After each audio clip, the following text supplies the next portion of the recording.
రాజరిక వ్యవస్థ నుంచి కూడా ఏదో గజపతి సంస్థానానికి సంబంధించిన వారసులే ప్రథమ దర్శనంగా వెళ్ళి పట్టు వస్త్రాలు స్వామివారికి సమర్పిస్తారు. ఆ తర్వాత ఎండోమెంట్ మినిస్టర్గా రెండవ దర్శనం ఎండోమెంట్ మినిస్టర్కి, అలాగే తిరుమల తిరుపతి నుంచి వచ్చిన వస్త్రాలని మూడో దర్శనం కింద సమర్పిస్తారు. ఈ సంవత్సరం సాక్షాత్తు ముఖ్యమంత్రి గారే పట్టు వస్త్రాలు సమర్పిస్తారని కూడా అనౌన్స్ చేయడం జరిగింది.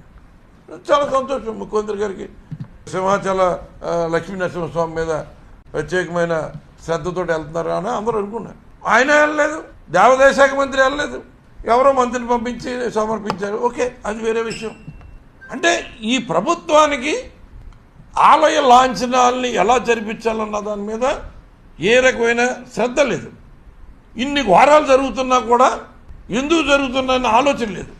వీళ్ళ ఆలోచన ఎంతసేపు 1,50,000 కోట్లు అప్పు చేసి పట్టుకొచ్చాం, సూపర్ 6లో ఒక్క కార్యక్రమం అమలు చేయలేదు, సూపర్ 7లో దానికి దారి తెన్ను లేదు.